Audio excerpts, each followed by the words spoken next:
다니엘 9장 20절에서 27절까지의 말씀을 봉독하겠습니다.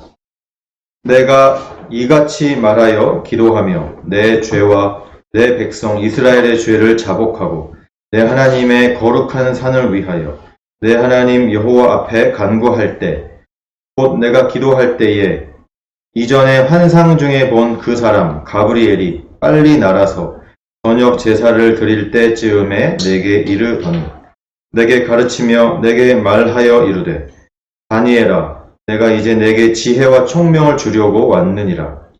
곧 네가 기도를 시작할 즈음에 명령이 내렸으므로 이제 내게 알리러 왔느니라. 너는 크게 은총을 입은 자라. 그런즉 너는 이 일을 생각하고 그 환상을 깨달을지니라.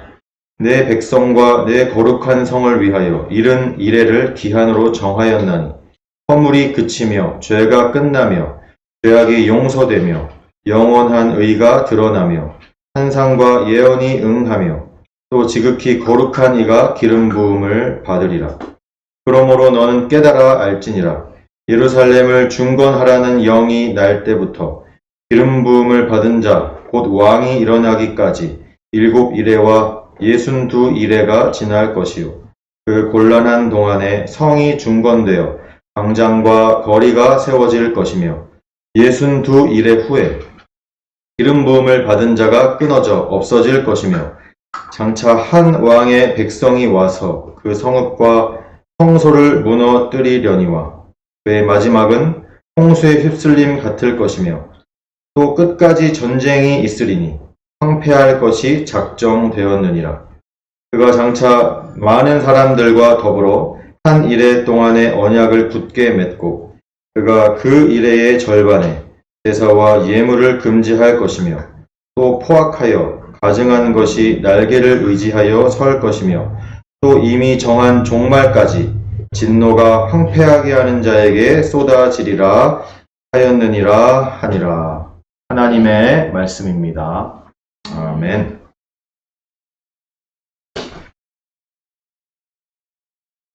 할렐루야. 한 주간도 건강히 잘 지내셨습니까? 오늘 방금 읽은 다니엘서 9장 뒷부분의 말씀을 중심으로 해서 하나님의 시간이라는 제목으로 함께 말씀을 나누기를 원합니다. 인생을 살다 보면 왜 이렇게 힘들고 어려운 시간들이 이렇게 많은지 모르겠습니다. 여러분의 인생은 어떠셨나요? 이 설교를 들으시는 연세 많으신 권사님들이나 연세 많으신 분들 혹은 또 젊은 사람들도 있을 수 있겠지만 왜 이렇게 힘들고 어려운 시간들이 인생 가운데 많이 있었나 한번 생각해 보시기 바랍니다.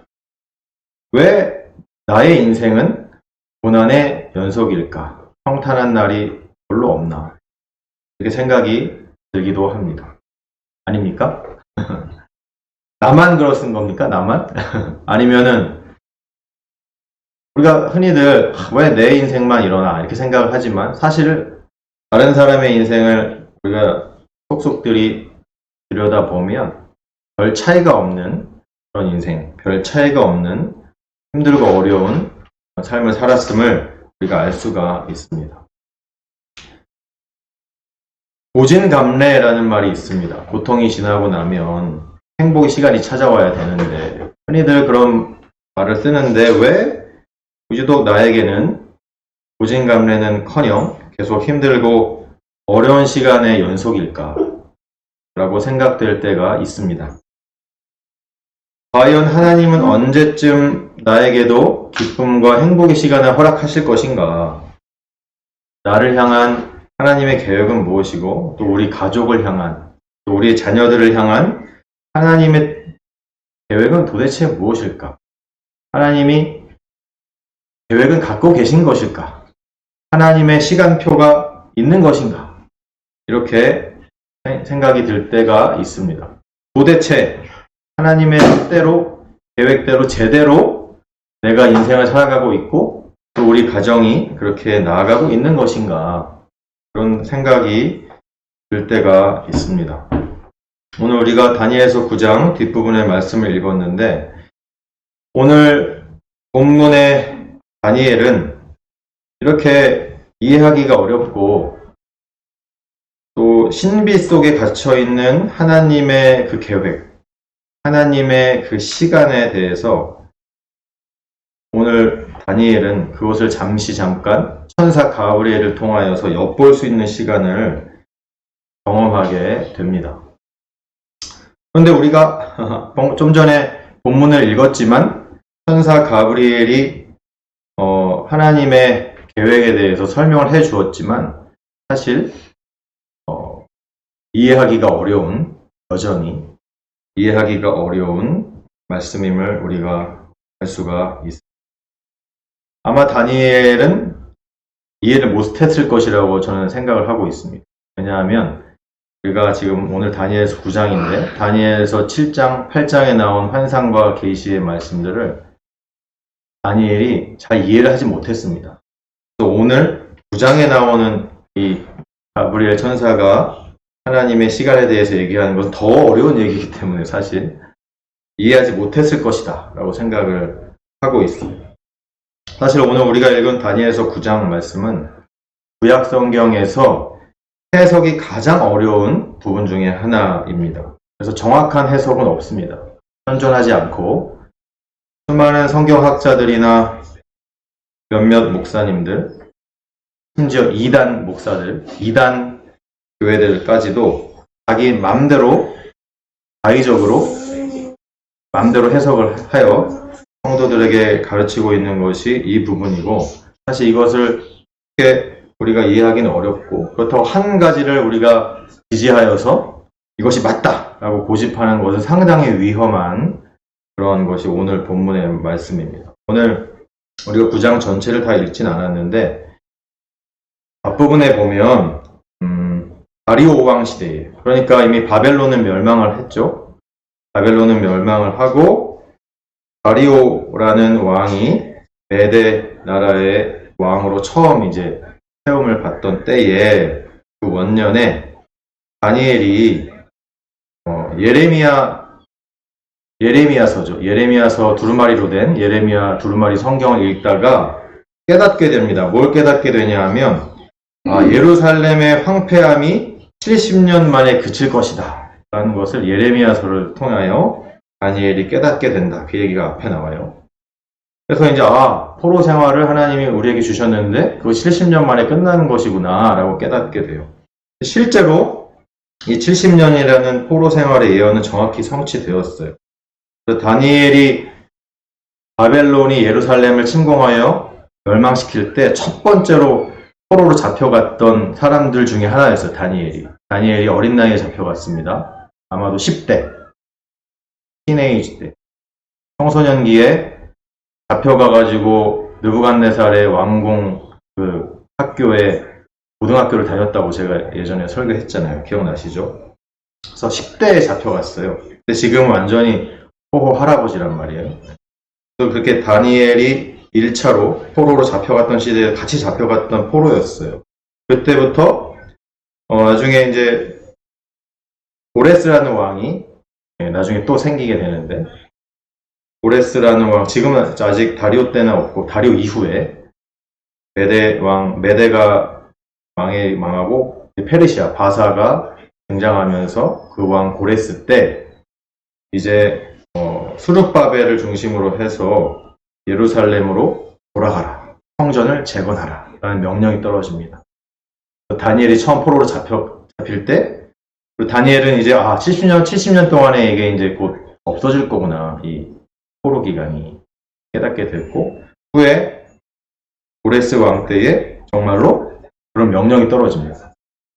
그것이 계산해 보면 진짜 딱 70년이에요. 다니엘이 이것을 깨닫게 되는 거예요. 앞으로 몇 년 후에 이런 일이 일어날 거구나. 그러면 이걸 깨닫게 되는 거예요. 그래서 다니엘이 뭘 하기 시작하냐 하면 기도하기 시작합니다. 그걸 깨닫고 나서 기도합니다. 기도하는데 무슨 기도를 하냐면 회개의 기도를 합니다.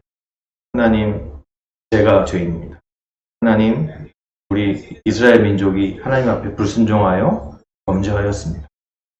그리고 이 황폐된, 이 회파된 예루살렘 성전을 회복시켜 주시옵소서. 기도합니다. 그 기도의 내용이 9장 앞부분에 쫙 나와요. 또 오늘 우리가 본문은 20절부터 읽었는데 20절에 내가 이같이 말하여 기도하며 내 죄와 내 백성 이스라엘의 죄를 자복하고 내 하나님의 거룩한 산을 위하여 내 하나님 여호와 앞에 간구할 때 이렇게 우리가 읽었습니다. 그렇죠? 내 죄, 내 백성 이스라엘의 죄, 그리고 하나님의 거룩한 산, 즉 성전을 위하여 기도했다라는 거죠. 이렇게 기도했어요. 아주 철저한 회개 기도. 그럴 때 이렇게 기도를 했더니 오늘 21절 보니까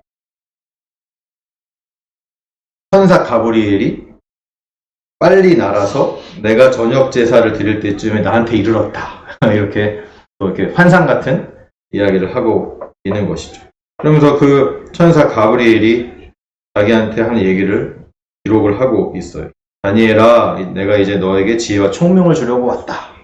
하면서 네가 기도를 시작할 즈음에 23절이요. 곧 네가 기도를 시작할 즈음에 명령이 내렸으므로 이제 내게 알리러 왔느니라. 너는 크게 은총을 입은 자라.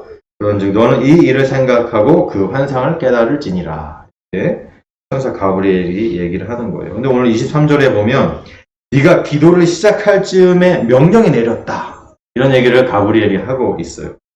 이게 무슨 얘기예요? 다니엘의 기도가 채 끝나기도 전에 하나님께서 이미 기도가 끝나기도 전에 기도를 시작할 때 이미 그 기도의 내용을 이미 다 아시고 천사 가브리엘을 보냈다라는 그런 얘기를 지금 하고 계시는 거예요. 하나님께서는 다니엘이 무슨 기도를 할지 앞부분에서 이미 알고 계셨다는 거죠. 그죠? 다니엘의 중심을 알고 계시니까. 아멘. 이게 기도의 또 다른 신비가 여기서 우리가 좀 엿볼 수 있는데 하나님께서는 우리의 중심을 알고 계실까요? 모르고 계실까요? 알고 계시죠. 하나님은 우리의 속을 꿰뚫어 보십니다. 내가 어떠한 마음을 품고 있고 내가 어떠한 동기를 가지고 있고 내가 내 속에 무엇이 있는지 꿰뚫어 보고 계세요. 꿰뚫어 보고 감찰하고 계시잖아요. 중심을 아시는 하나님이에요. 그래서 내가 기도를 시작할 때 어떤 마음인지 이미 아시는 거예요. 그 마음 속에 어떤 소원이 있는지, 어떤 마음으로 무엇을 간구를 하려고 하는지 이미 알고 계시다라는 것입니다. 그래서 다니엘의 기도가 시작할 때쯤에 이미 다 알고 계신 거야. 내가 회개 기도를 하려고 하는구나. 내가 회개를 하는구나. 자신의 죄를 위해서 기도하고 뿐만 아니라 이스라엘 민족의 죄를 위해서도 그 불순종의 죄를 위해서도 기도하려고 하는구나. 그런 깨달음이 이미 있었기 때문에 예레미야서를 통하여 그리고 뿐만 아니라 회파된 성전이 회복되기를 위해서 기도하려고 하는구나. 하나님의 그 중심을 아신다는 거예요. 그래서 그 즉시 천사 가브리엘을 보내요. 응답해 주시는 거예요. 하나님은 왜 이렇게 급하고 그 즉시 기도가 채 끝나기도 전에 이렇게 응답하셨을까요? 그것은 너무 그 이유는 자명합니다. 뭐냐 하면 그 다니엘이 하고자 하는 기도가 하나님이 너무너무 원하시는 기도의 내용이었기 때문입니다. 아멘. 하나님께서 기뻐하시는 기도를 하고 있기 때문에 그래요. 하나님이 너무 받기를 원하는 기도예요. 그 누구도 다니엘이 이런 기도를 하기 전까지 지금 포로 생활 70년 막바지에 지금 들어섰는데 다니엘이 이런 기도를 하기 전까지 그 어떤 누구도 회개 기도가 없었고 그 어떤 누구도 이스라엘의 민족의 죄, 불순종의 죄를 위하여 기도하지 않았고 그 어떤 누구도 회파된 성전이 회복되기 위하여 기도하지 않았어요. 그 기도를 하나님은 너무너무 듣기 원하셨고 그 기도에 즉각 이렇게 응답하셨음을 우리가 알 수가 있습니다. 다니엘의 기도는 하나님의 백성을 위한 기도였어요. 하나님의 성전을 위한 기도였습니다. 그런 기도였기 때문에 기도가 끝나기도 전에 하나님께서 응답해 주시는 거예요. 아멘. 여기서 응답받는 기도의 비결을 우리가 또 엿볼 수가 있습니다. 하나님께서 응답해 주기 원하는 기도를 하면 되는 거예요. 하나님께서 누가 이 기도를 할까? 누가 이 일을 지금 당장 해야 되는데 이것이 정말 중요한 일인데 하나님 입장에서 근데 이거를 위해서 기도하는 사람이 없으면 하나님은 그 일을 하지 않는다는 것이 바로 기도의 신비라고 제가 저번에 말씀드렸죠. 그죠? 기억나십니까? 그래서 이것은 하나님께서 정말 하길 원하는 일, 그걸 기도하면 바로 응답이 되는 거예요. 바로 응답. 그래서 기도 응답의 비결은 하나님께서 원하시는 기도를 하는 것입니다. 아멘. 하나님께서 기뻐하는 기도를 하는 것입니다. 단순히 나의 소원만 계속 기도 시간에 아뢰면 하나님 직장이 문제가 있습니다. 돈 문제 놓고 건강 문제만 놓고 물론 그것도 중요하지만 계속 그것만 계속 자녀의 문제를 위해서 우리 가정과 우리가 잘 먹고 잘 사는 우리의 미래를 위해서 계속 이런 것들만 기도하면 응답도 잘 받기 힘들 뿐더러 하나님께서 그닥 기뻐하는 기도가 아닐 수도 있다는 것. 오늘 다니엘을 보십시오. 기도도 끝나기도 전에 천사 가브리엘을 통하여 응답하시는 하나님의 그 응답 우리가 볼 수 있지 않습니까? 이거 그런 단순한 나의 소원을 간구하는 그런 기도를 뛰어넘어서 회개의 기도를와 함께 영혼의 구원 이런 것들이 하나님께서 기뻐하시는 기도입니다. 특히 오늘 본문처럼 회개의 기도를 하나님 너무 기뻐하십니다. 회개의 기도, 나의 죄뿐만 아니라 우리 교회의 죄, 우리 민족의 죄, 다른 사람을 위하여 중보하는 이러한 기도, 영혼을 살리기 위하여, 전도를 위하여, 선교를 위하여 하는 기도 하나님이 너무 기뻐하시죠. 하나님의 나라를 위해 하는 기도, 그리고 하나님의 교회를 위해 하는 기도, 하나님의 뜻이 이루어지기 위해, 하나님을 위하여, 하나님의 사역을 위하여 하는 기도는 하나님이 너무너무 기뻐하시는 기도인 줄로 믿습니다. 그것이 바로 하나님께서 즉시 응답해 주시는 기도인 것입니다. 다니엘처럼 하나님께서 기뻐하시는 즉각 응답받는 그런 기도 많이 하시기 바랍니다. 오늘 24절부터가 이제 문제인데 24, 25, 26, 27 이 네 절이 참 문제입니다. 24절. 그래서 이 다니엘에게 이 천사 가브리엘이 뭐라고 하냐면 24절. 네 백성과 네 거룩한 성을 위하여. 네 백성은 이스라엘 백성이죠. 그죠? 네 거룩한 성은 하나님의 성전입니다. 그것을 위하여 이른 이레를 기한으로 정하였나니 허물이 그치며 죄가 끝나며 죄악이 용서되며 영원한 의가 드러나며 환상과 예언이 응하며 또 지극히 거룩한 이가 이름 부음을 받으리라. 아멘. 그래서 이스라엘의 회복, 성전의 회복 이것을 위하여 이른 이레를 기한으로 정하셨다는 거예요. 하나님이. 이 이른 이레 동안에 허물이 그치고 죄가 끝난대. 죄악이 용서, 영원한 의, 환상과 예언이 완전 성취, 거룩한 이가 기름 부음을 받으리. 이러한 어려운 이야기를 가브리엘이 전해주게 됩니다. 이른 이레가 뭡니까? 이른 이레. 이른은 70이죠? 70? 이레는 7일을 이레라고 얘기해요. 일주일. 70 일주일. 이르는 70, 이레는 일주일. 7일이죠. 이른 이레. 뭐 그런 얘기예요. 그러니까 뭐 예수님께서 베드로에게 70번씩 7번 용서하라 이런 말씀도 하셨잖아요. 그러면 7 곱하기 7은 49니까 70 곱하기 7은 490이잖아요. 문자적으로는 490일을 말씀하는 건데 이게 도대체 무슨 얘기냐 490. 이것은 상징적인 숫자입니다. 성경에서 나타나는 숫자는 특히 이제 이런 다니엘서나 에스겔서나 요한계시록 등에 나타나는 숫자는 그 숫자가 그대로 문자적으로 의미가 있다기보다는 상당히 상징적인 숫자입니다. 지금 뭐 성경에 나타난 숫자에 대해서 강의를 하면은 2시간을 따로 떼서 강의를 해야 되기 때문에 이 시간에 하기가 어렵고 예를 들면은 1이 상징하는 것은 하나님이에요. 하나님. 왜냐하면 하나님은 유일하신 한 분 하나님이. 1은 하나님을 상징하고 2는 뭡니까? 2는 하나 그리고 둘. 분리를 의미하는 거예요. 3은 뭡니까? 3. 삼위일체 하나님. 완전하신 하나님을 상징하는 숫자가 또한 3이에요. 그 외에도 여러 가지 많이 있습니다. 근데 오늘 1은 1에 70 그리고 7이 나왔잖아요. 7이 상징하는 숫자가 있는데 7은 완전한 숫자. 특별히 성경의 완전수가 뭐 12도 있고 뭐 10도 있고 그런데 7이 의미하는 완전수는 뭐냐 하면 영적인 완전수를 의미하는 것이 7이에요. 7. 여러분 숫자 7은 참 신비로운 숫자예요. 예를 들어 볼까요? 여러분 7이 제일 처음 등장하는 게 하나님께서 6일간 천지를 창조하시고 7번째 날에 안식하셨다. 그래서 일주일을 7일로 이렇게 정하신 것이 창세기 1장이 딱 나오잖아요. 이것은 7은 날짜 계산의 기본이 되는 거예요. 시간 계산의 기본이 되고 하나님의 창조 역사 질서의 핵심이 되는 것이 바로 이 숫자 7입니다. 그래서 이 7을 기준으로 해가지고 이 세상의 모든 원리가 흘러가고 있어요. 여러분 잘 생각해 보시죠. 예를 들어 볼까요?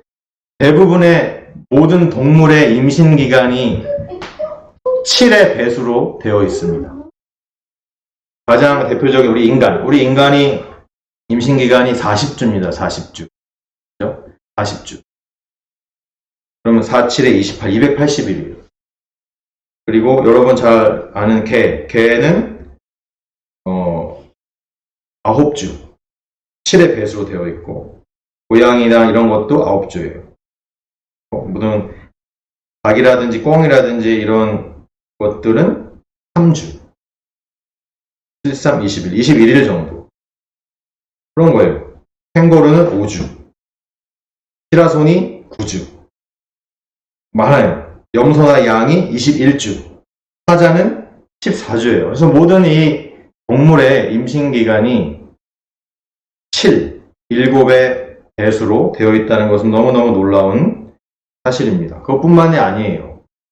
여러분 화학 잘 모르시지만 우리 모든 물체와 이런 물건의 기본이 되는 게 원소로 되어 있잖아요. 원소, 뭐 수소, 산소 뭐 이런 원소로 되어 있잖아요. 그 원소에 여러분 고등학교 때 화학 배우셨으면 주기율표 배우죠. 그 주기율표에 모든 원소의 주기가 7로 되어 있어요. 7로. 기본 주기가. 그 놀라운 사실입니다. 그리고 여러분 기본 소리 도레미파솔라시도 7개로 되어 있습니다. 기본 소리 음이. 그리고 여러분 잘 아시는 무지개 색깔도 빨주노초파남보 몇 가지 색입니까? 7가지 색이에요. 너무 놀라운 일이죠. 그래서 이 세상이 이 하나님의 시간 속에서 진행되어져 나아가는 그 기본 원리가 되는 숫자가 있는데 그것이 바로 7이에요. 7. 7은 이 세상이 흘러나아가는 너무 기본 원리가 되는 숫자다라는 것입니다. 이 성경에 7이라는 숫자가 되게 많이 나오는데 지금 다 설명할 수는 없고 예를 들면은 뭐 7나팔이나 7촛대, 7교회, 그죠? 안식일, 7번째 날 등등 되게 많이 나와요. 근데 오늘 특히 예수님께서 제자를 세우실 때도 70명의 제자를 세우셨단 말이에요. 의미가 있어요. 다 의미가. 그래서 오늘 71회, 71회라는 말이 24절에 처음 나오는데 그건 490이라는 숫자예요. 근데 71회라고 이렇게 번역이 되어 있는데 원래 히브리어 성경을 보면은 77입니다. 1회는 7일이잖아요. 7일, 7 days. 근데 히브리어 성경에는 7일이라고 되어 있지 않고 그냥 7이라고 되어 있어요. 7. 그래서 이것을 굳이 70 곱하기 7일 해가지고 490일이다 라고 번역을 하면은 이것은 히브리어 원문과는 전혀 다른 얘기가 되는 거예요. 그래서 여기 71회라고 해석하면 안 돼요. 번역하면 안 돼요. 굳이 하자면 77, 혹은 77 이런 식으로 해야 돼요. 그러니까 더 어려운 거죠. 사실 이게 어렵다고. 하나님께서 뭔가 우리에게 7을 기본으로 해서 하나님의 시간을 알려주시기 원하는데 그걸 71회라는 상징적인 숫자로 표현을 해 주셨어요. 그래서 이 7이 완전한 숫자인데 거기다 70을 또 곱했단 말이죠. 그죠? 그것은 상징이 있는데 그게 뭐냐 하면 완전한 하나님의 완전하신 시간 계획이다. 아멘. 그것을 상징하는 숫자입니다. 그래서 이것을 굳이 수많은 사람들이 과거에 무슨 짓을 했냐 하면 수많은 성경학자와 목사님들이 70 곱하기 7은 470이니까 471이고 잘못 번역해서.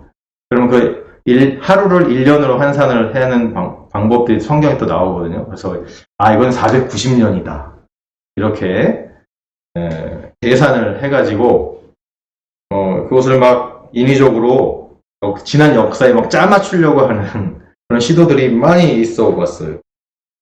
근데 그렇게 해버리면은 뭔가 뒤에 가가지고 뭔가 이렇게 잘 이렇게 안 맞습니다. 그러니까 인위적으로 뭔가 자꾸 계산을 하려고 하다 보니까 이런 오류에 빠지는 거예요. 그런 게 아니에요. 이건 490일도 아니고 490년도 아니에요. 그냥 하나님의 완전한 시간 계획을 상징적으로 표현하는 것입니다. 이것을 그래서 우리가 숫자적으로 뭔가 해석을 하고 계산을 해보려면은 우리는 오류에 빠질 수밖에 없어요. 이해하기가 더 어려워요. 근데 오늘 25절에 보면은 그 70일에 그러니까 어떤 식으로 진행되어져 가는지 힌트를 하나님이 주셨어요. 25절. 그러므로 너는 깨달아 알지니라. 예루살렘을 중건하라는 영이 날 때부터 기름 부음을 받은 자, 곧 왕이 일어나기까지 7이레와 62이레가 지날 것이요. 예루살렘을 다시 재건하라는 영, 그때부터 기름 부음을 받은 자, 곧 왕이 일어날 때까지. 기름 부음을 받은 자가 누구입니까?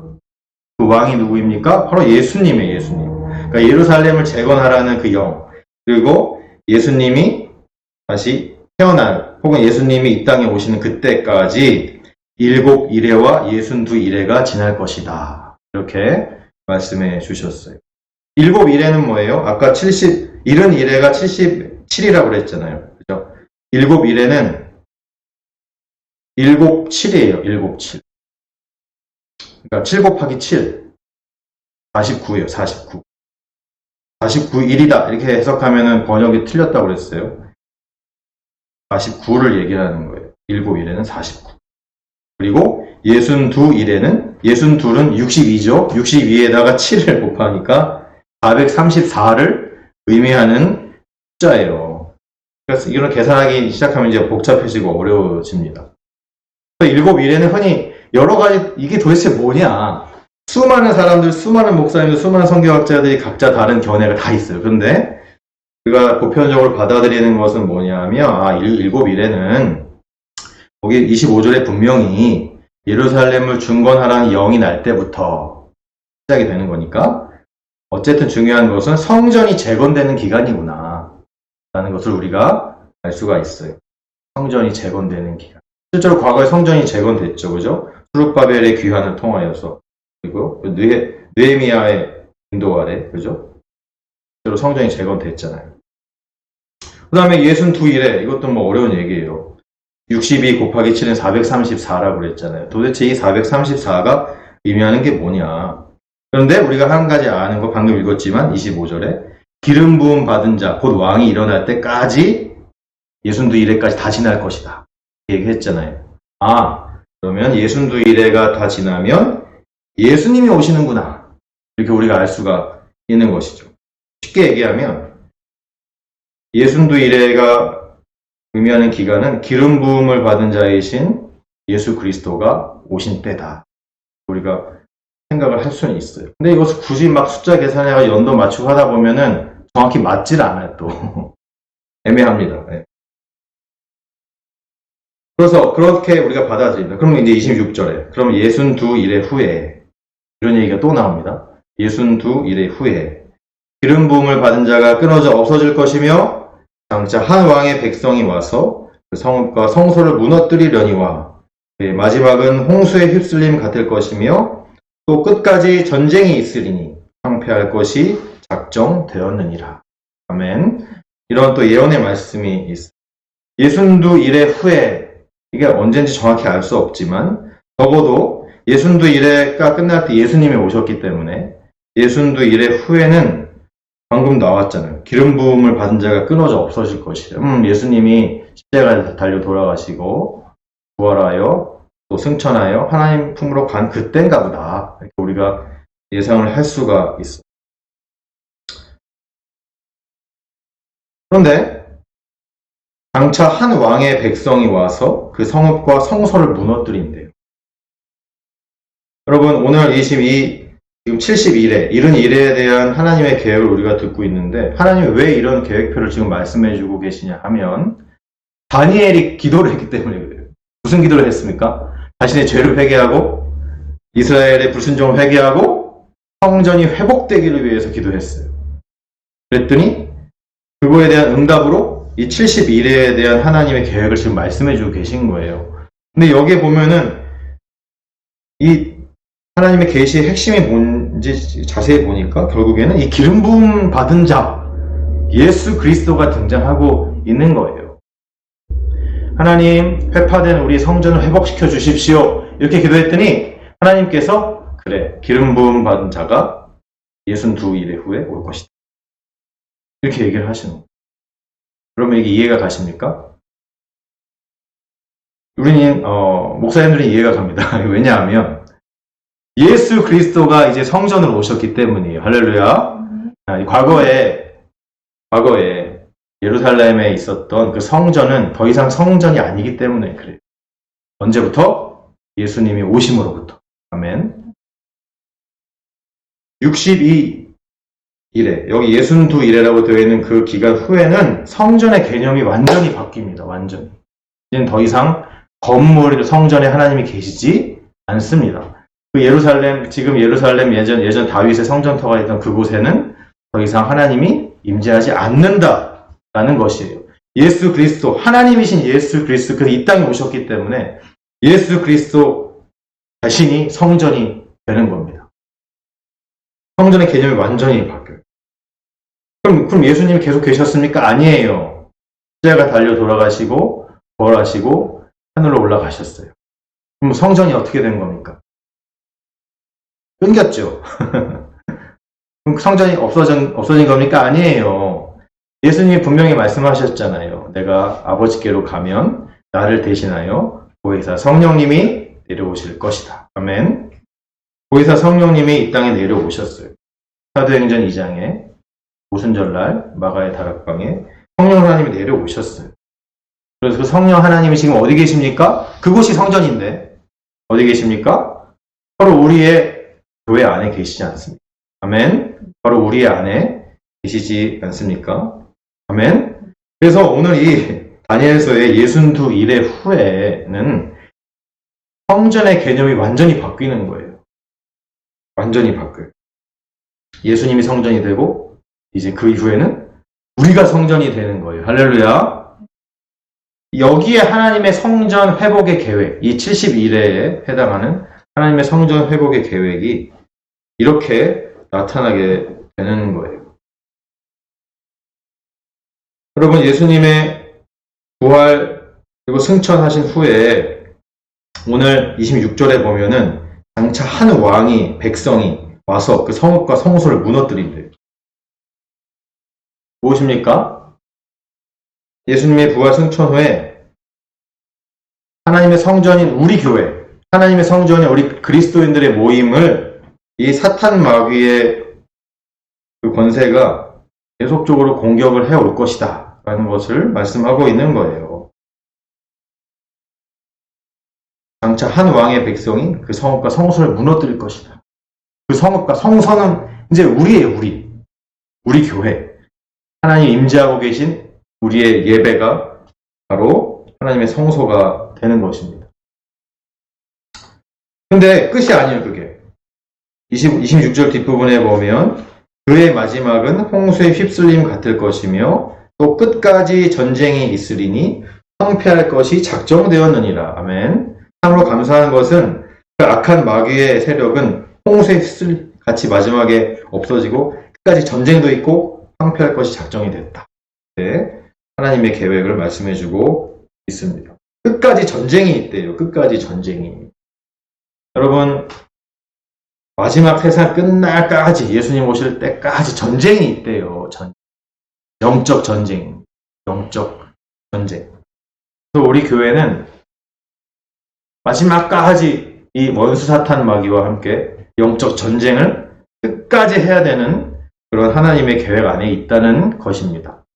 없으면 좋을 텐데.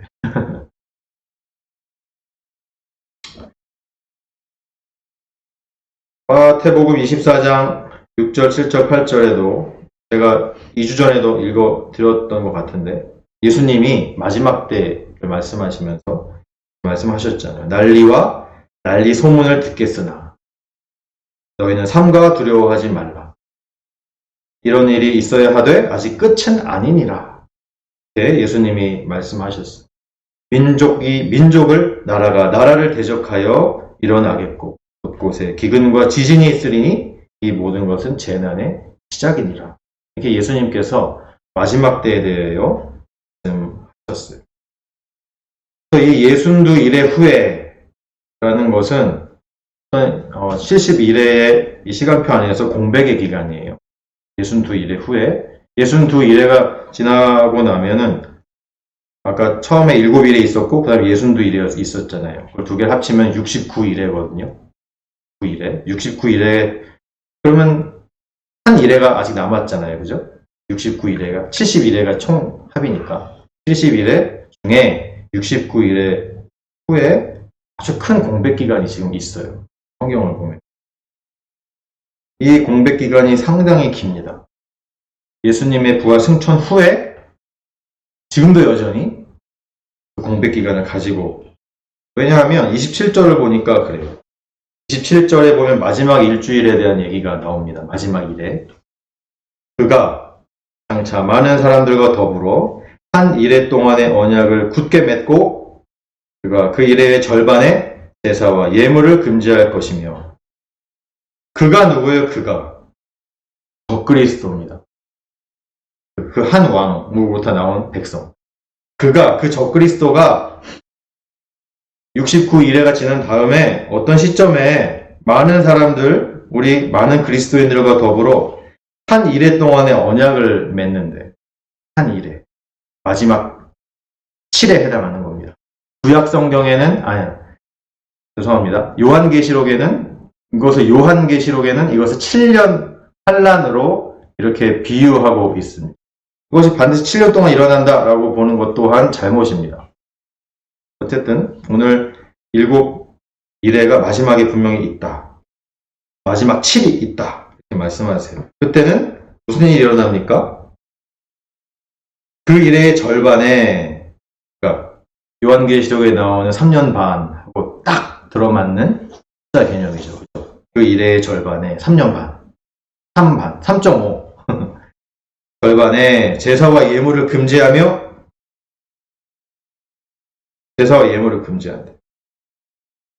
이것을 우리가 계시록의 후 3년 반의 기간에 해당한다라고 보통 봅니다. 그 후 3년 반 기간 동안에는 대놓고 이 적그리스도 때문에 우리 그리스도인들이 교회가 대대적인 핍박을 받게 될 것이다 라는 거예요. 제사를 못 드립니다. 예배를 못 드립니다. 예물을 드리는 게 금지됩니다. 예배 금지, 헌신 금지, 헌금 금지 다 금지된다. 되는 거예요.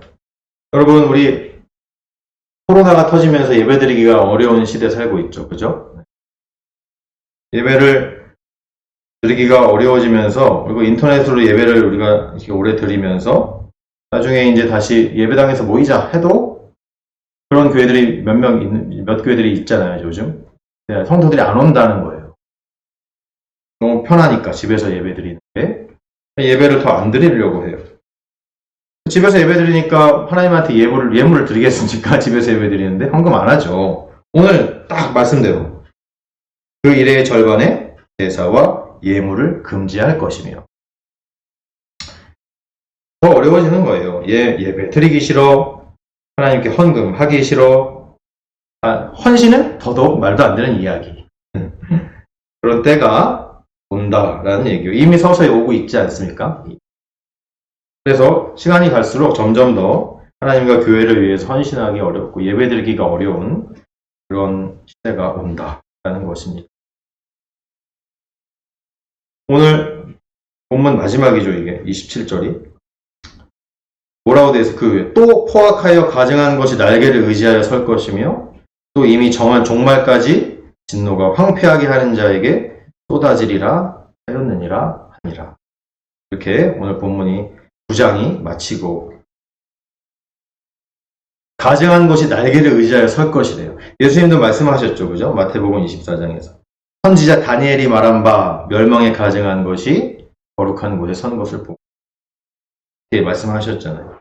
가증한 것이 날개를 의지하여 설 것이 날개가 상징하는 것은 가증한 것이 일어서는 것이 날개와 같이 빠르게 될 것이다. 이걸 상징하는 거예요. 즉 아주 빠르게 순식간에 이렇게 될 것이다. 때가 되면 마지막 7일회가 되면 이렇게 될 것이다 라는 것이에요. 그리고 이미 정한 종말까지 진노가 황폐하게 하는 자에게 쏟아지리라 하였어요. 이미 정한 종말. 하나님께서 이미 정하셨다는 거예요. 70일의 끝을 이미 하나님께서는 정하셨다. 그때 바로 언제냐 하면 예수님이 재림하시는 이 세상의 마지막 날인 것인 것. 하나님께서 이미 정해놓으신 날, 이미 정해놨어요.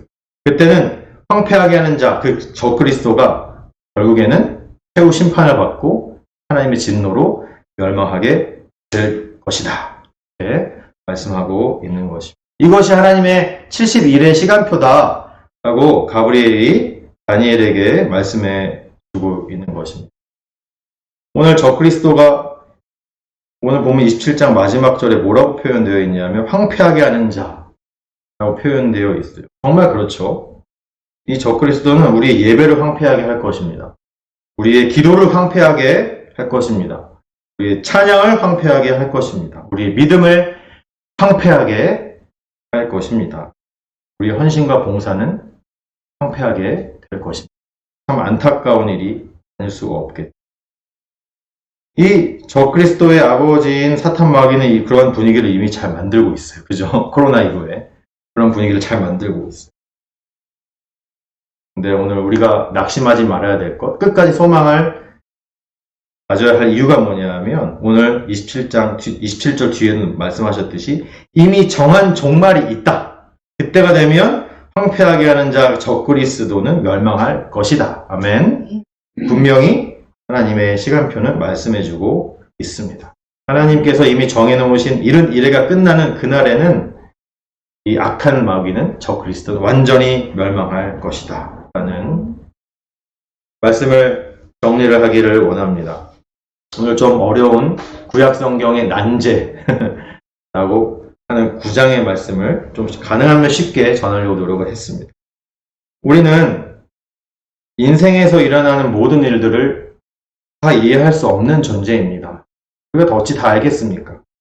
왜 이러한 일들이 발생하는지, 왜 이런 시간이 지나가는지 이해하기가 어렵습니다. 고난이 계속되면 계속될수록 하나님의 뜻과 계획이 과연 있는가? 의심할 수밖에 없는 연약한 인간들인 것입니다. 나 개인의 인생이 전혀 이해가 안 됩니다. 왜 이렇게 살아가야 되나? 우리 가정과 자녀들의 인도하심도 이해가 안 될 때가 많습니다. 그리고 우리 교회가 나아가야 하는 방향, 시간, 타이밍들이 전혀 이해가 안 될 때도 분명히 있습니다. 하지만 그래도 한 가지 변함없이 확실한 것은 오늘 이른 이래의 말씀에서 알려주시는 것처럼 하나님의 시간의 계획은 1.1획도 변함없이 정확하게 진행되고 있다는 것입니다. 하나님께서는 우리 개인의 인생을 그렇게 인도하시고 우리 각 가정을 그렇게 인도하시고 또 우리 교회도 그렇게 정확한 시간표대로 인도하시는 줄로 믿습니다. 하나님은 우리에게 고난을 주시는 분이에요. 하나님 우리에게 고난을 주시는데 하나님이 무슨 막 악취미가 있어가지고 그래 그렇게 힘들고 어려운 시간 어떻게 살아가는지 한번 지켜보자. 이런 하나님은 아닙니다. 우리가 힘들고 괴로워할 때 하나님께서도 함께 힘들고 괴로워하시는 분이 바로 하나님이고 우리가 고난 속에서 힘들어 눈물 흘릴 때 같이 눈물 흘려주시는 분이 바로 하나님이신 것입니다. 근데 하나님이 왜 우리에게 그렇게 힘들고 힘든 시간을, 고난의 시간을 왜 이렇게 주십니까? 오늘 우리가 다니엘 9장 말씀도 받고 요한계시록에도 나오지만 왜 또 장차 사탄 마귀와 적그리스도를 통해서 우리 그리스도인들에게 대대적인 대환란을 주시고 왜 우리를 이렇게 핍박받게 하십니까? 왜 그러시는 걸까요? 도대체 왜? 왜? 하나님 왜요? 왜? 성경은 이 질문에 많은 것을 말씀해주고 있지는 않아요. 한 가지 확실한 것은 인내를 이뤄서 더 성숙한 신앙인이 되라고 그러한 고난과 환난과 핍박을 주신다라고 성경은 간단하게 말씀을 하고 있어요. 하지만 정작 고통 가운데 있는 우리들의 입장에서는 그것이 정말 속 시원한 답은 아니에요. 우리가 이해할 수 없는 이유가 분명히 있습니다.